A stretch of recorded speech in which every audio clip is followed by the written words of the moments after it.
So, the Respectless rubber glove, huh? Certainly an interesting hat to say the least, and one that I've invested in to get an unusual version of. But why exactly? It's one of my top 10 favourite pyro cosmetics, or really one of the better looking hats for pyro. Why the glove of all hats?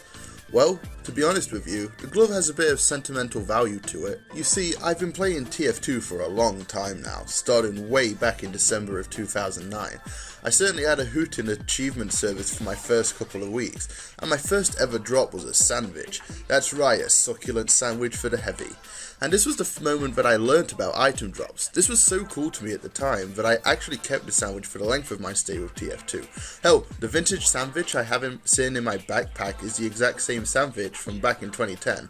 And yes, not 2009, as I didn't really play much in my first month, so 2010 was when I began learning more and more about the game. Anyway, I learnt about these unique items called hats and found out that you can craft them. Back then, I had no clue what crafting was, as I'm sure not many new players now do. The rules nowadays are the same as they were back then, 3 refined metal for a random hat. And luckily, there was nowhere near the amount of hats and cosmetics as there are now, meaning I had around 36 choices at the time, 4 hats for each class.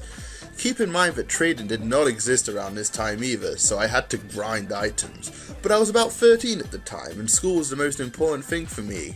So what could I do? Well, there were idle servers. That's right, I'm sure plenty of veterans know about the achievement idle servers, and not the fancy versions we have now. I'm talking basic as hell. 2 spawns, which basically slowly kill you, and a locked control point in the middle. Doesn't sound like much fun, and that's because, well, they weren't really meant for playing on, as the name suggests. These were used to grind items, and items were needed for metal, and well, you can see where this is going. With this new knowledge, 13-year-old spy main BonOakley sat on these servers for as long as possible while I did homework about every night. After a couple of months, I had collected all the metal needed, and with a bunch of my Steam friends at the time, sitting on an achievement idle server, I crafted my 3 refined metal. And what was that hat that I received from my first ever hat craft? The Respectless rubber glove. Yep, the hat I now have on my main pyro loadout was my first ever hat, and I crafted it all by myself. No trading, just idling for hours on end, and I was proud of myself. Yeah, so what if the hat wasn't the best looking hat in the world, or that it wasn't for the class I mained at the time? I made the hat myself, and I was super proud. Funnily enough, I remember recording this exact moment on an old account of mine called Sonic Adventure 2-3. Yes, I know the name is stupid, I created it when I was like 10, don't judge me.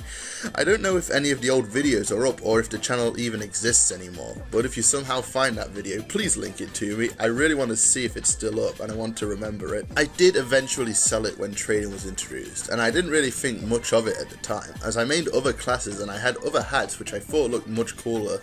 Somewhere around 2014-2015, I acquired an unusual orbiting planet Respectless rubber glove, as I was beginning to play more pyro at the time.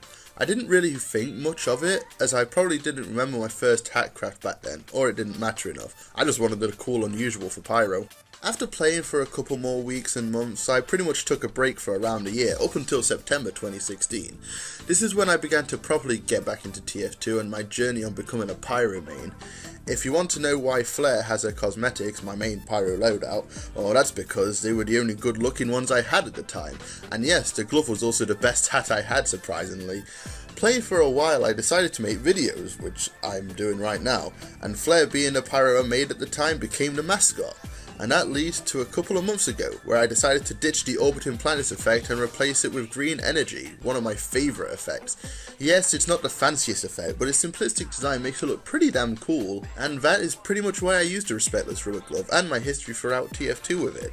Like I said, it may not be the prettiest hat, or the best hat, but its sentimental value is the main reason I keep it around.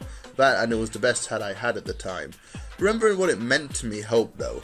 After remembering my history of the hat, I decided to buy all the variants of the hat, including the robot versions. That's how much it means to me. So now is my question to all of you. What hat in the game has the most meaning to you guys? I'm sure a lot of you have that one hat that you remember well, or it means a lot to you, so leave your answers down below. And as always, this has been your Fem Pyro enthusiast BonOakley signing out. See you in the next one. Here's some of the awesome art you kind people have made. Man, look at the size of those things.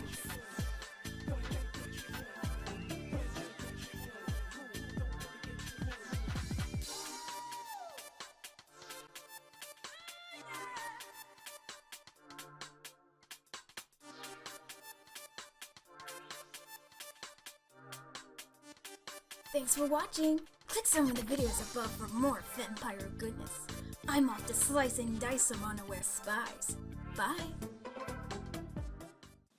I'm Flair, and I like to point at things.